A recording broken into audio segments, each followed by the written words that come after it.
नमस्कार दोस्तों। Real number chapter के अभी तक के पार्ट्स में हमने देखा एक्सरसाइज 1.2 तक। अब इस पार्ट में हम देखने जा रहे हैं एक्सरसाइज 1.3, जिसका कि पहला क्वेश्चन है यहाँ पे। हमें प्रूव करना है, क्या प्रूव करना है? Prove that root 5 is an irrational number. यहाँ पे मैं इसको फर्स्ट नाम देता हूँ। ये फर्स्ट क्वेश्चन है एक्सरसाइज का। Prove that root 5 is irrational number. तो हमें ये प्रूव करने से पहले हमें ये पता होना जरूरी है कि रैशनल नंबर मतलब क्या है और इरेशनल नंबर मतलब क्या है। तो रैशनल और इरेशनल इनका डिफरेंस और कौन कौन से बेसिस पे हम डिसाइड करते हैं कि नंबर रैशनल है या इरेशनल है, ये हमने डिटेल में देखा है पार्ट नंबर 2 या 3 में। तो वो आप एक बार देख लीजिए। फिर भी एक बार हम यहाँ पे शॉर्ट में कवर करते हैं एग्जैक्ट डिफरेंस क्या है रैशनल और इरेशनल नंबर का। तो सबसे पहले तो यहाँ पे हम देखते हैं कि अगर रैशनल नंबर और इरेशनल नंबर, अगर देखा जाए बेसिक डिफरेंस रैशनल नंबर और इरेशनल नंबर, तो यहाँ पे हम बोल सकते हैं कोई भी नंबर जिनको हम रिप्रेजेंट कर सकते हैं इस फॉर्म में। कौन से फॉर्म में? पी अपॉन क्यू फॉर्म में। कोई भी नंबर जो कि पी अपॉन क्यू के फॉर्म में हम लिख सकते हैं, उनको हम कहते हैं रैशनल नंबर। कंडीशन क्या है? कंडीशन ये है बेटा कि पी और क्यू जो है वो आपके होने चाहिए इंटीजर्स। और उसके साथ साथ जो क्यू है वो जीरो नहीं चाहिए। तभी जो आपका नंबर रहेगा वो आपका नंबर रहेगा रैशनल नंबर। मतलब कि अगर मैं कोई भी नंबर पी अपॉन क्यू पे के फॉर्म में लिखता हूँ, जहाँ पे कि ये दोनों नंबर पी और क्यू जो दोनों नंबर है वो इंटीजर में से होने चाहिए। अब इंटीजर मतलब इस रेंज में से, मतलब फॉर एग्जांपल -4, -3, -2, -1, 0, 1, 2, 3, 4। इधर भी ये डॉट डॉट डॉट और इधर भी डॉट डॉट, ये जो पूरी रेंज है ये है बेटा इंटीजर्स में से। तो मतलब पी और क्यू की जगह पे मुझे जो नंबर रखने हैं वो इंटीजर में से रखने हैं। तो मान लो मैंने यहाँ पे एक नंबर लिखा ऐसा 3/4। अब मुझे चेक करना है क्या ये रैशनल नंबर है। तो मैं चेक करूंगा कि वो रूल फॉलो करते हैं या नहीं। रूल क्या कहता है? रूल ये है कि नंबर इस फॉर्म में होना चाहिए। Okay, next. आगे हमें ये चेक करना है कि क्या क्या यहाँ पे न्यूमरेटर और डिनोमिनेटर तो दोनों जगह पे इंटीजर में से है क्या। तो मैंने अगर चेक किया तो ये इंटीजर में से है, तो इंटीजर में से है। क्या ये इंटीजर में से है? इंटीजर में से है। इसके साथ साथ डिनोमिनेटर जीरो है क्या? डिनोमिनेटर जीरो नहीं चाहिए। तो इसका मतलब जो हमारा मैंने यहाँ पे एग्जाम्पल लिया वो हमारा रूल फॉलो कर रहा है रैशनल नंबर का, और रूल फॉलो कर रहा है तो वो रैशनल नंबर है। मैं अगर नंबर लेता हूँ -4/7, चेक करना है ये रैशनल है या नहीं। तो यहाँ पे इंटीजर है, यस। ये इंटीजर है, यस। तो दिया हुआ नंबर जो है वो रैशनल नंबर है। मैंने यहाँ पे नंबर लिया 0/7। तो क्या जीरो इंटीजर में से है? तो इंटीजर की रेंज में से है जीरो, है। 7 इंटीजर में से है तो ये नंबर जो है वो रैशनल नंबर है। मैंने यहाँ पे लिखा 8/0। अगर चेक किया, क्या 8 इंटीजर में से है? हाँ है। क्या जीरो इंटीजर में से है? हाँ है। तो क्या ये नंबर रैशनल नंबर है? पहला रूल अगर हम चेक करते हैं यहाँ तक तो नंबर रैशनल नंबर दिख रहा है। लेकिन जो दूसरी कंडीशन है, इंपॉर्टेंट कंडीशन, वो कहती है कि डिनोमिनेटर में जीरो नहीं चलेगा। तो यहाँ पे डिनोमिनेटर में जीरो है, तो हम ये बोल सकते हैं ये नंबर जो है, जो नंबर बनेगा वो नंबर रैशनल नंबर नहीं है। 8/0 रैशनल नंबर नहीं है। कहने का मीनिंग क्या है? कोई भी नंबर जिसको हम पी अपॉन क्यू के फॉर्म में लिख सकते हैं, जहाँ पे कि पी और क्यू आपके इंटीजर होने चाहिए और आपका डिनोमिनेटर जीरो नहीं चाहिए, ऐसे ही नंबर रैशनल नंबर होते हैं। ऐसे नंबर को हम कहते हैं रैशनल नंबर। तो इरैशनल नंबर किसे किसे कहते हैं सर? ऐसे नंबर जो जो पी अपॉन क्यू के फॉर्म में नहीं लिखते उन्हें कहते हैं इरैशनल नंबर। तो ऐसे कौन से नंबर है जिनको हम पी अपॉन क्यू के फॉर्म में नहीं लिख सकते? तो यहाँ पे हम एग्जांपल अगर देखें तो एग्जांपल में आता है आपका √3, आपका √5, आपका √7 एंड सो ऑन। तो ये नंबर हो गए आपके इरेशनल। अब आप बोलोगे सर यहाँ पे अगर आप कोई भी एक नंबर उठाते हो तो इस नंबर के तो डिनोमिनेटर में मुझे 1 दिख रहा है। अगर डिनोमिनेटर में यहाँ पे 1 है तो कहने का मीनिंग क्या है कि ये नंबर तो हमें इरेशनल दिख रहा है। बट अगर ध्यान से चेक किया जाए रैशनल नंबर की डेफिनेशन, तो रैशनल नंबर की डेफिनेशन हमें ये कहती है कि दोनों जगह पे, क्या बोल रहा हूँ मैं, दोनों जगह में इंटीजर में से होना चाहिए। किस में से होना चाहिए? इंटीजर। क्या सर ये इंटीजर है? हाँ है। क्या ये इंटीजर है? नहीं है। इंटीजर नहीं है। तो अगर ये इंटीजर नहीं है तो जो दिया हुआ नंबर है वो आपका रैशनल नंबर नहीं है, वो आपका रैशनल नंबर नहीं है। तो जो नंबर रैशनल नहीं है वो नंबर कौन से आपके, कौन से, वो नंबर है आपके इरेशनल नंबर। सिंपल। तो यहाँ पे हमने डेफिनेशन लिखी। अब इनकी जो डेफिनेशन है वो उनके डेसिमल फॉर्म के ऊपर बेस भी अलग अलग डेफिनेशन से, बट हमें उसकी यहाँ पे जरूरत नहीं है। हमें सिर्फ इतना देखना है कि नंबर पी अपॉन क्यू के फॉर्म में है तो रैशनल, नहीं है इरेशनल।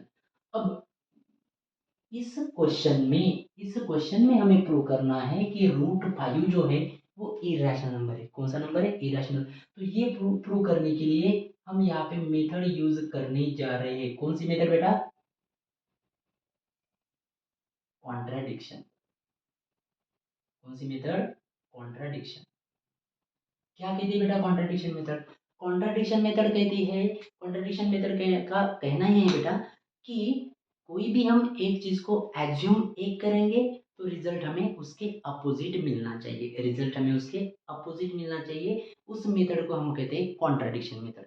अब कॉन्ट्राडिक्शन मेथड मतलब मान लो एक टेस्ट हो गई, एक टेस्ट हो गई आपकी 100 मार्क की। कितनी मार्क की टेस्ट हो गई? 100 मार्क की।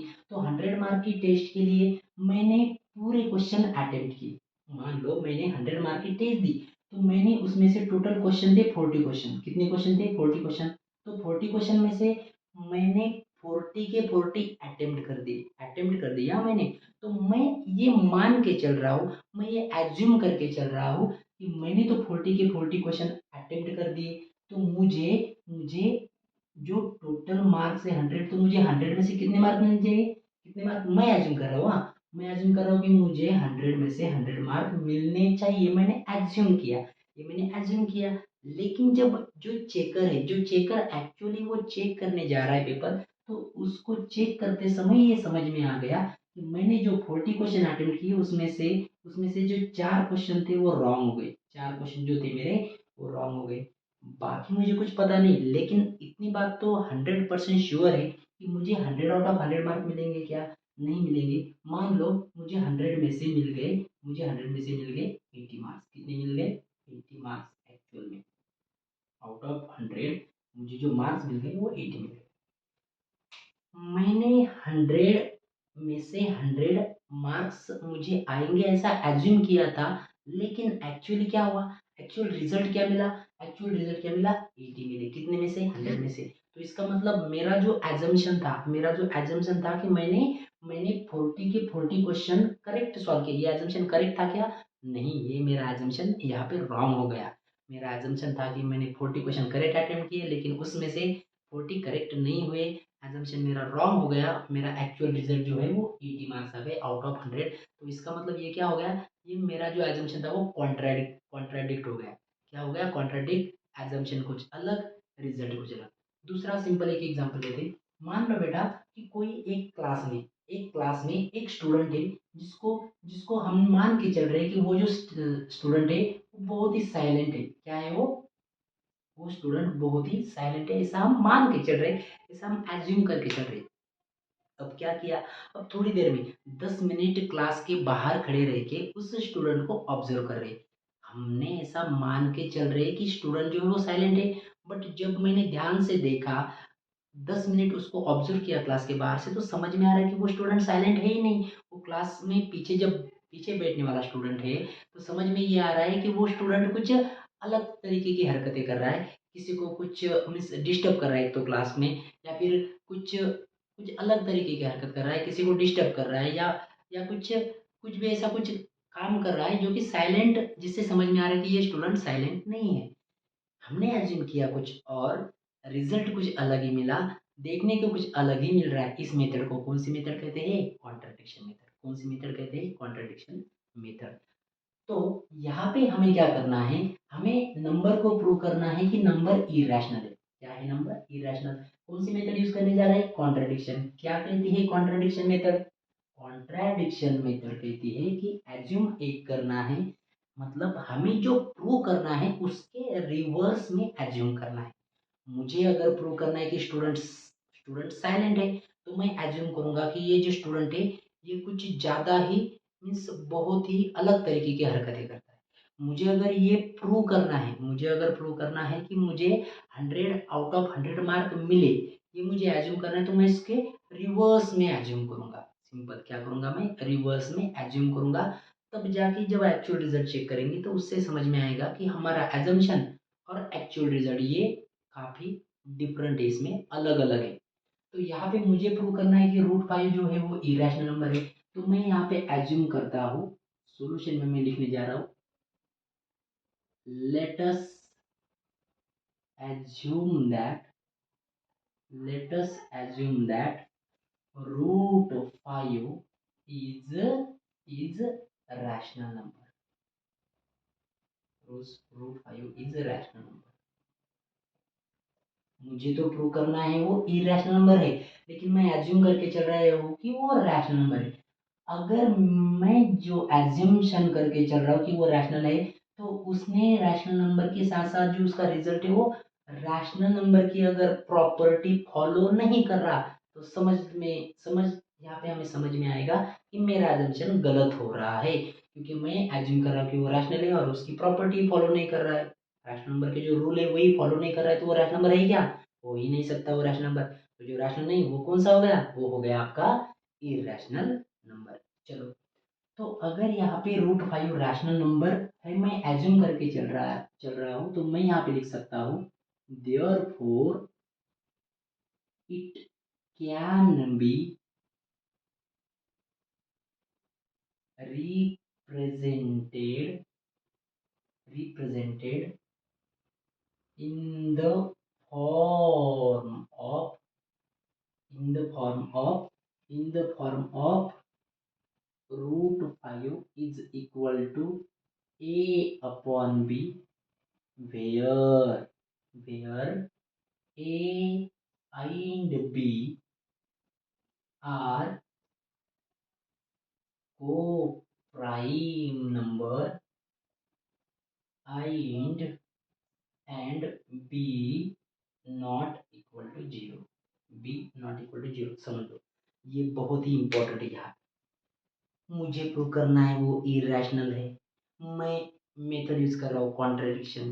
क्या कहती है कॉन्ट्रडिक्शन मेथड? कि कुछ जो प्रूव करना है उसके रिवर्स में जाओ, तो मैंने क्या एज्यूम किया कि वो नंबर मुझे प्रूव करना है इरेशनल, तो मैं रिवर्स में जा रहा हूँ, तो मैंने एज्यूम किया कि वो रैशनल है।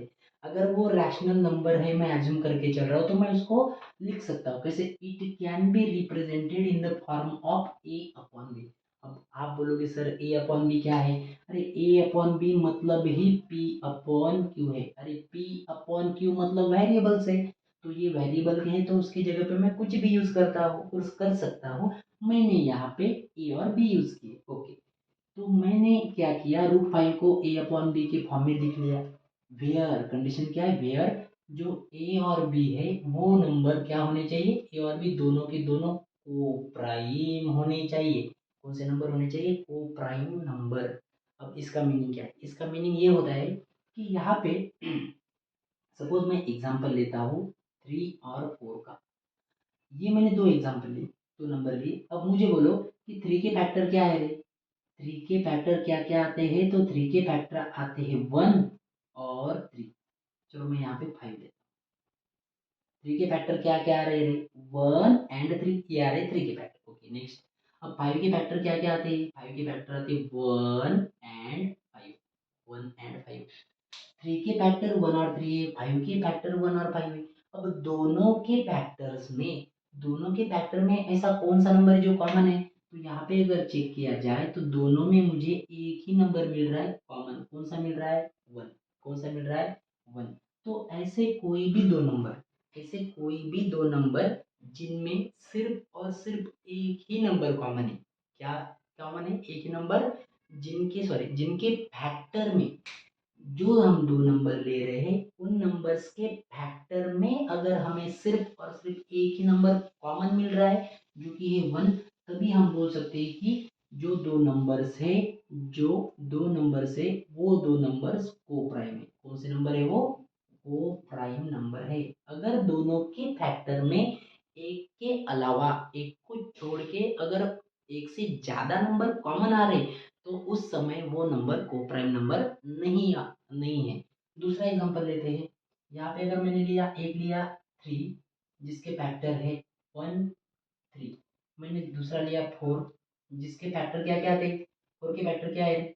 1 2 और 4।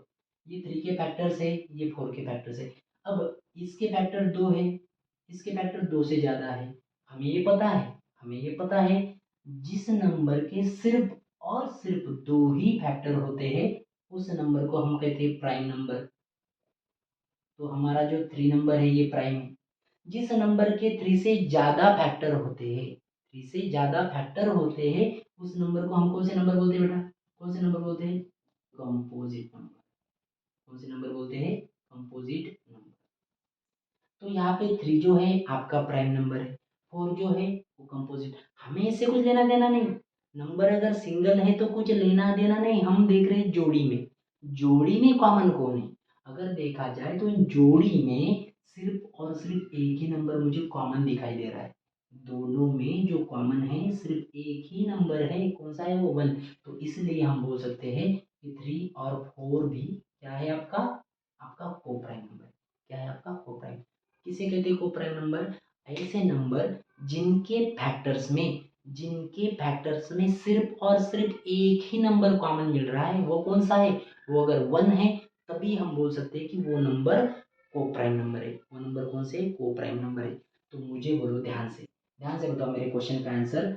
मैं यहाँ पे एज्यूम करके चल रहा हूँ कि √5 जो है वो आपका रैशनल नंबर है। तो रैशनल नंबर है तो मैं उसको ए अपॉन बी के फॉर्म में लिख सकता हूँ, आराम से लिख सकता हूँ। कंडीशन क्या है कि बी मुझे जीरो नहीं चलेगा। उसके साथ साथ जो ए और बी है वो को प्राइम होनी ही चाहिए, को प्राइम होना ही चाहिए। मतलब कि ए और बी को प्राइम होने चाहिए। को प्राइम नंबर मतलब कॉमन फैक्टर जो है, कॉमन फैक्टर उनमें कौन सा होना चाहिए? 1। कौन सा होना चाहिए? 1। उनमें जो कॉमन फैक्टर है वो 1 ही होना चाहिए। अगर ध्यान से बताओ मेरे क्वेश्चन का आंसर फिर। अगर उनमें कॉमन फैक्टर 1 है तो को प्राइम नंबर है। कौन से है? ए और बी। अगर इनमें एक से ज्यादा फैक्टर कॉमन आ गया तो एग्जाम्पल देखो। मैंने यहाँ पे लिखा एक नंबर 4, इसके फैक्टर है 1 2 4। 6 दूसरा नंबर, देखो इसके फैक्टर क्या क्या थे। इसका फैक्टर एक भी है, दो भी है, तीन भी है और 6 भी है। तो इन दोनों के फैक्टर्स में इसके ये 3 बच्चे हैं, इसके ये 4 बच्चे हैं। इन दोनों के बच्चों में कॉमन बच्चे कौन कौन से हैं? कॉमन कौन कौन आ रहा है? तो कॉमन उनमें 1 है। ओके। और कौन सा है? और 2 भी है। 2 इधर भी है, 2 उधर भी है। तो इन 4 और 6 में सिर्फ एक कॉमन है क्या? नहीं है। इनमें दो दो कॉमन मिल रहे हैं।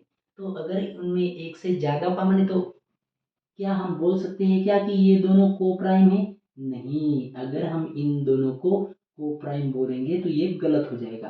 तो ये नंबर दोनों को प्राइम है क्या? ये दोनों नंबर को प्राइम नहीं है। क्या कहते हैं को प्राइम की कंडीशन? फिर से ये जो सेंटेंस है यहाँ पे मैं इसको फिर से एक बार पूरा का पूरा अंडरलाइन कर रहा हूँ। इसी सेंटेंस पे पूरा क्लाइमैक्स है, इस क्वेश्चन का पूरा क्लाइमैक्स है। क्या है सेंटेंस? कि मैं √5 को ए अपॉन बी के फॉर्म में लिख सकता हूँ। किसने परमिशन दी? मेरे एग्जाम्शन ने मुझे परमिशन दी कि मैं ए अपॉन बी लिख सकता हूँ।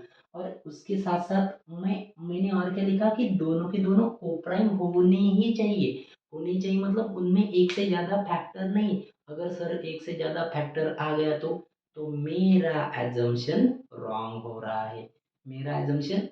है। जो एजम्पशन किया कोप्राइम का वो रॉन्ग हो रहा है, ये समझना है हमें। तो चलो आगे बढ़ते हैं। ये हमें लाइन समझ में आ गई, कंडीशन हमें समझ में आ गई। चलो चलो आगे बढ़ते हैं। तो यहाँ पे मैं क्या लिखता हूँ, देयरफॉर। तो अब मुझे बोलो, मैंने लिखा √5 = a/b।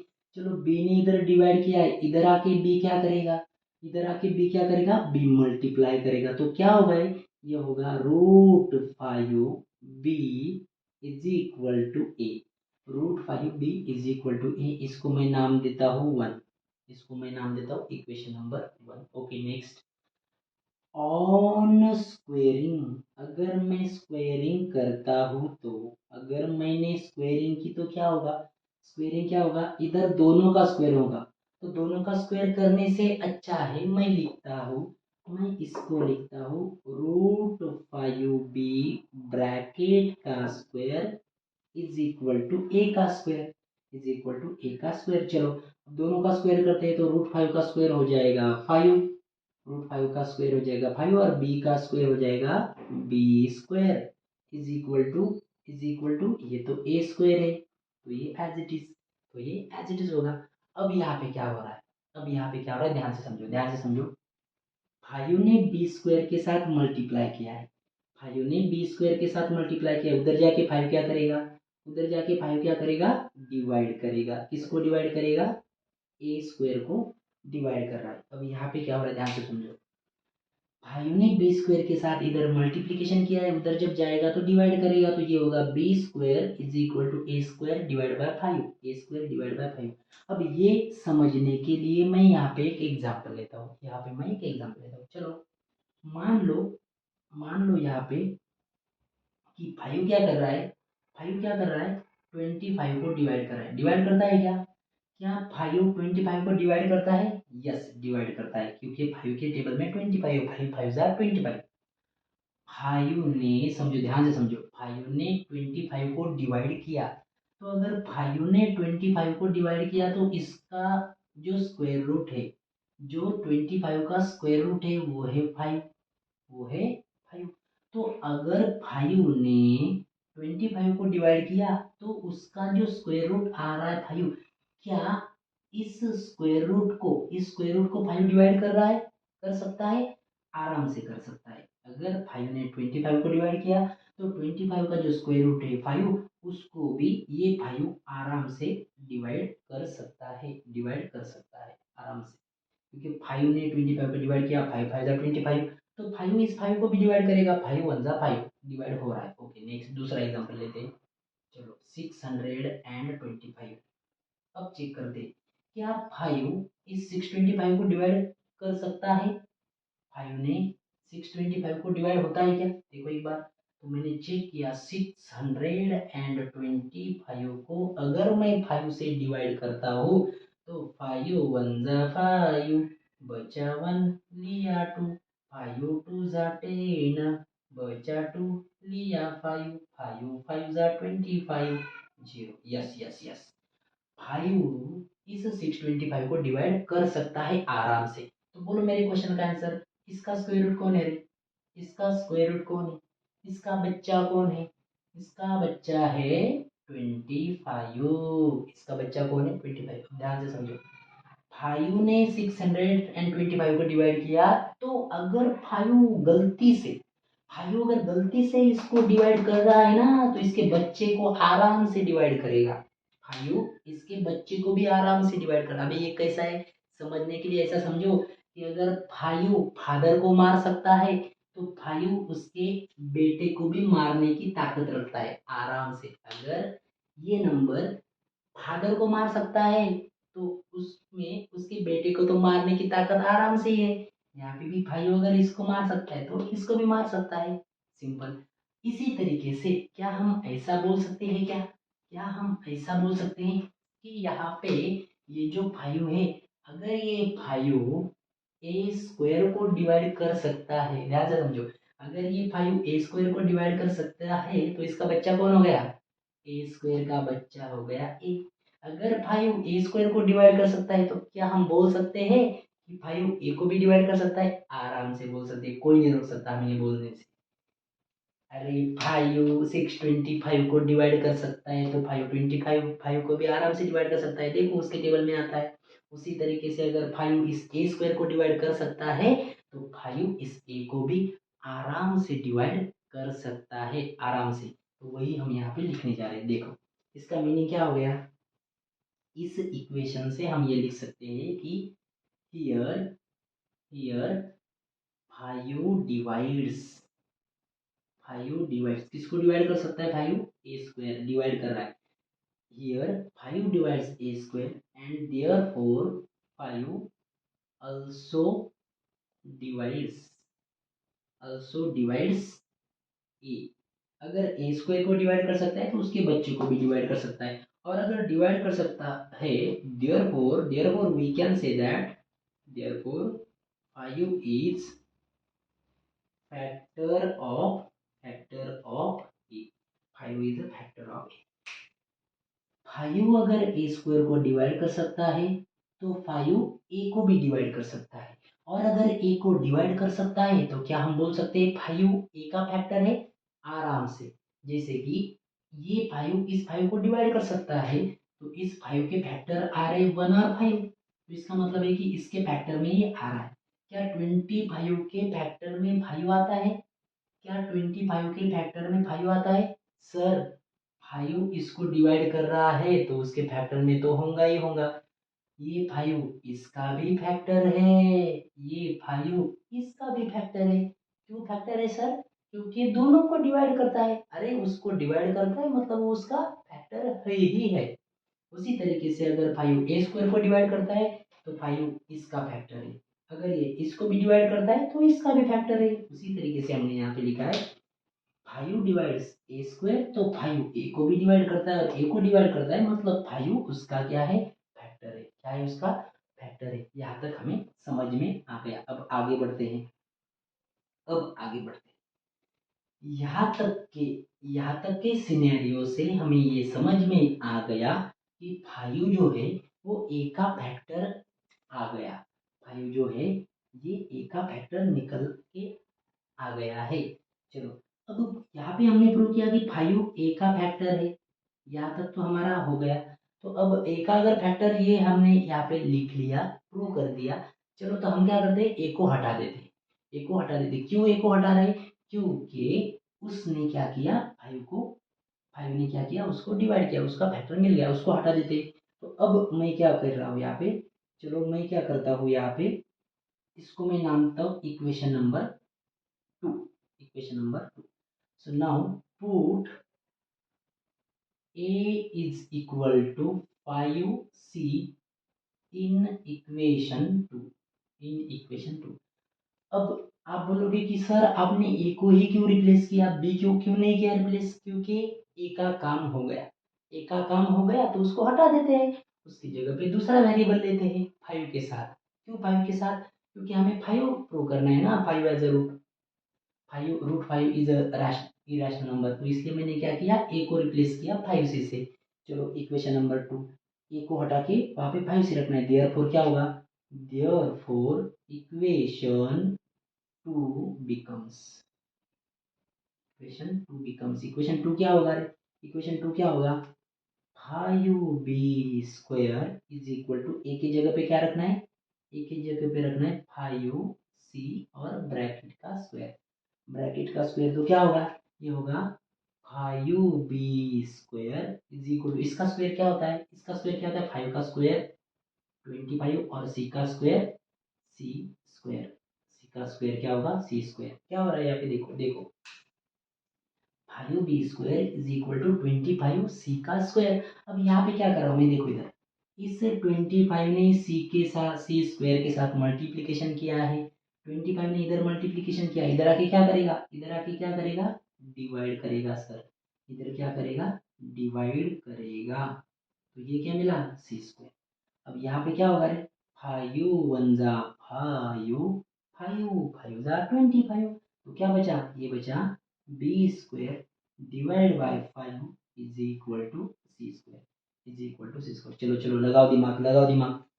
इसी तरीके से यहाँ पे क्या होगा, अरे इधर है बी स्क्वायर, इधर है फाइव, फाइव इसको मार रहा है।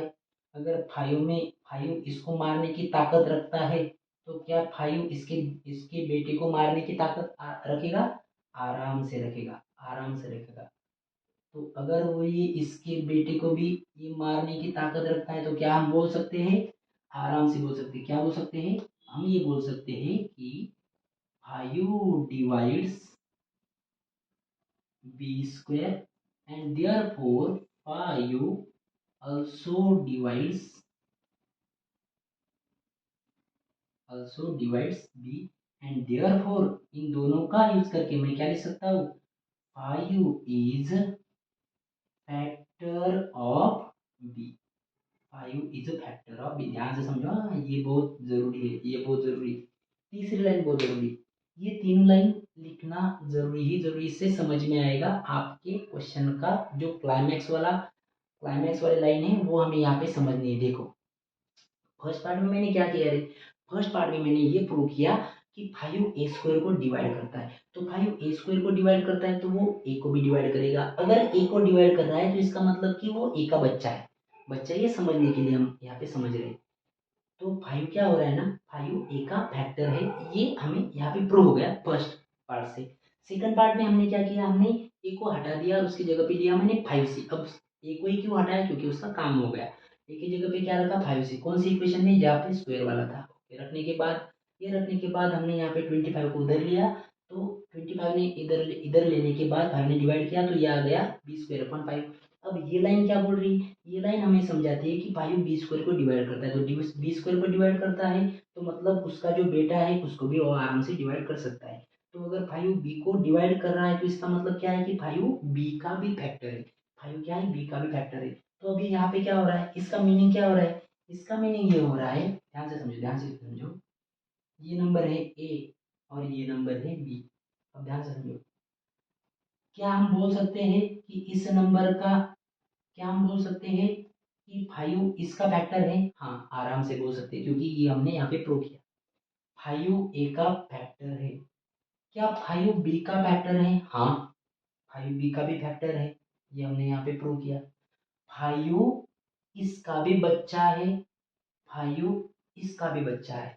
अरे फाइव अगर इसका बच्चा है, फाइव अगर इसका बच्चा है, ये अगर हम यहाँ पे प्रूव कर रहे हैं मतलब प्रूव हो गया, हमें पता नहीं था। हमने इस डेफिनेशन, ये कैसे प्रूव हो गया, इस डेफिनेशन के हिसाब से ये प्रूव हो गया कि फाइव जो है वो दोनों का फैक्टर है। लेकिन हमने एज्यूम क्या किया, हमने तो एज्यूम किया था कि इन दोनों का फैक्टर सिर्फ और सिर्फ वन ही है। इन दोनों का फैक्टर वन है, इन दोनों में वन के अलावा कुछ फैक्टर नहीं है, ये हमने एज्यूम किया है। हमने क्या एज्यूम किया कि वो रैशनल नंबर है और उसको हम ए अपॉन बी के फॉर्म में लिख सकते हैं। और उन जो ए और बी है वो को प्राइम नंबर है। बट क्या ए और बी को प्राइम नंबर है? अगर देखा जाए ध्यान से तो देखो, ए के फैक्टर क्या क्या है, ए का फैक्टर वन है, डेफिनेशन में हमने लिया। क्या बी का फैक्टर वन है? हाँ है। क्या ए का फाइव फैक्टर है? तो हाँ है। क्या बी का भी फाइव फैक्टर है? हाँ है। अरे ए के फैक्टर में और बी के फैक्टर में कितने कॉमन आ रहे हैं सर? तो इनके फैक्टर में वन भी आ रहा है और इनके फैक्टर में फाइव भी आ रहा है। तो अगर ए और बी के फैक्टर्स में एक से ज्यादा कॉमन आ रही तो क्या हम ए और बी को को प्राइम नंबर बोल सकते हैं? क्या ए और बी को प्राइम नंबर बोल सकते हैं क्या? नहीं बोल सकते। ए और बी को को प्राइम नंबर हम बोल ही नहीं सकते। तो इसका मतलब क्या हो रहा है कि हमारा जो एजम्पशन है कि ए और बी को प्राइम, अच्छा हमारा एजम्पशन है कि वो रैशनल है, मतलब हमें रैशनल डायरेक्ट नहीं प्रूव करना है, रैशनल नंबर की प्रॉपर्टी प्रूव करनी है। रैशनल नंबर की प्रॉपर्टी क्या है? रैशनल नंबर की प्रॉपर्टी है कि जो पी और क्यू या ए और बी आप नंबर लोगे वो नंबर को प्राइम नंबर होने चाहिए। ये उसकी प्रॉपर्टी है, ये उसका रूल है। तो यहाँ पे वो रूल ब्रेक कर रहा है। कौन सा रूल ब्रेक कर रहा है? कि नंबर ए और बी को प्राइम होने चाहिए, जो कि नहीं हो रहे हैं, वो नंबर को प्राइम नहीं हो रहे। तो यहाँ पे हम बोल सकते हैं, therefore it contradicts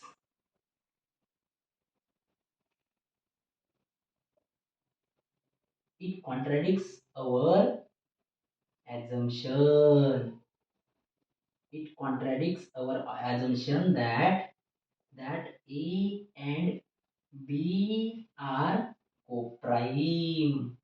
ये हमारा जो assumption है वो wrong हो रहा है, ये गलत हो रहा है, and therefore our assumption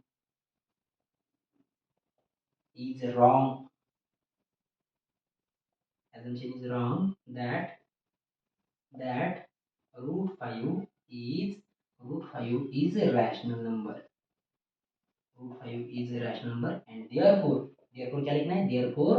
Therefore root 5 is irrational. Root 5 is irrational number only. जो रूट 5 है वो इरेशनल ही है, उसको इरेशनल कहने से दुनिया की कोई भी ताकत नहीं रोक सकती। फिर से एक बार शॉर्ट में देख रहे क्या देखा हमने इसमें। बहुत इंपॉर्टेंट क्वेश्चन है बेटा, समझना जरूरी है, अगर समझ में आ गया तो ही हम लिख सकते हैं। हमें प्रूव करना है कि रूट 5 इरेशनल नंबर है। ओके, तो इरेशनल ये प्रूव करने के लिए हम मेथड यूज करने जा रहे हैं कॉन्ट्रडिक्शन। क्या कहती है कॉन्ट्रडिक्शन मेथड? जो है उसको वो न कंसिडर करते हैं, उसके रिवर्स में एज्यूम करो। रिवर्स में एज्यूम करते करते हमें आगे जाके समझ में आ रहा है कि हमारा जो एजम्पशन है वो गलत है, हमारा एजम्पशन है वो गलत है, तो इसका मतलब जो ओरिजिनल में था वही सही है। ये कहती है कॉन्ट्रडिक्शन मेथड। हमने एज्यूम किया कि वो नंबर इरेशनल है तो उसके अपोजिट में रैशनल नंबर है। अगर नंबर हमने एज्यूम किया कि रैशनल है तो हम उसको ए अपॉन बी के फॉर्म में लिख सकते हैं। उसके साथ साथ दोनों नंबर क्या होने चाहिए? को प्राइम। किसे कहते हैं को प्राइम? जिनमें कि सिर्फ कॉमन फैक्टर एक ही होना चाहिए। एक से ज्यादा कॉमन फैक्टर मिल गया तो हमारा एजम्पशन कि वो को प्राइम है ये गलत, तो रैशनल नंबर है ये भी गलत, सब कुछ हमारा बिगड़ गया, हमारा खेल पूरा बिगड़ गया इसकी जैसा। तो यहाँ पे हमने लिया कि root 5 is equal to A upon B, तो मैंने क्या किया? बी को इधर लिया, यहाँ पे इस फॉर्म में लिया, स्क्वायर किया तो ये मिल गया। अब स्क्वायर करने के बाद क्या किया? 5 square is equal to A square हो गया।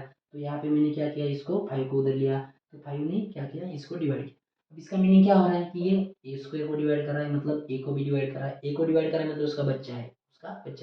उसी तरीके से मैंने क्या किया? ए का काम हो गया तो उसको हटा दिया, उसकी जगह पे लिया मैंने 5 से लिया, तो अब स्क्वायर करके सॉल्व किया प्रॉपरली, तो ये समझ में आ रहा है कि 5 बी स्क्वायर को डिवाइड कर रहा है, मतलब 5 बी को भी डिवाइड कर सकता है। इसका मतलब 5 बी का भी बच्चा है। अरे इसका भी बच्चा है उसका बच्चा है, पॉसिबल है क्या? है नहीं, इनका कहना है कि एक ही बच्चा है इनका जो कि 1 है, बट यहाँ पे तो दूसरा भी निकल के आ गया, तो ये गलत हो रहा है ना, ये गलत हो रहा है। कोई भी मानने को या कोई भी ऐसा मानेगा नहीं, तो इसका मतलब है कि हमारा अजम्पशन इट कॉन्ट्राडिक्स, ये कॉन्ट्राडिक्ट कर रहा है, ये गलत हो रहा है हमारे अजम्पशन के, दैट ए और बी को प्राइम नंबर है।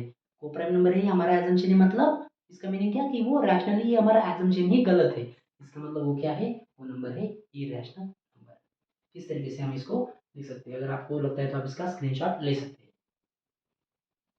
चलो एक्सरसाइज का दूसरा क्वेश्चन यहाँ पे हम सॉल्व करते हैं। एक्सरसाइज का हम दूसरा भी क्वेश्चन यहाँ पे सॉल्व करते हैं। सिमिलर क्वेश्चन है।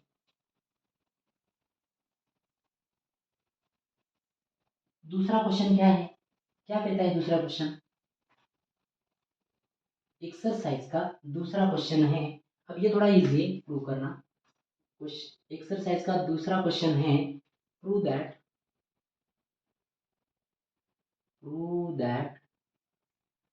3 plus 2 root 5 is irrational number। ये हमें प्रूव करना है कि ये इरेशनल नंबर है। फिर से वही हम क्या करेंगे? इसके अपोजिट वे से एज्यूम करेंगे, अपोजिट कॉन्ट्रडिक्शन मेथड से इसको हम प्रूव करेंगे। तो मैं यहाँ पे लिखता हूँ late 3 plus 2 root 5 is rational number। let us assume let us assume that 3 plus 2 root 5 is a rational number। अगर ये रैशनल नंबर तो हम क्या लिख सकते हैं? देयरफॉर therefore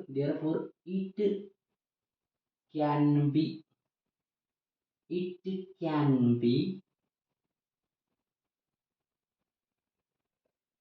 represented as, इसको हम कैसे लिख सकते हैं, इसको लिख सकते हैं 3 + 2√5 is equal to a/b, where, क्या where a and b are, ये दोनों कैसे होने चाहिए, ए एंड बी आर ओ प्राइम,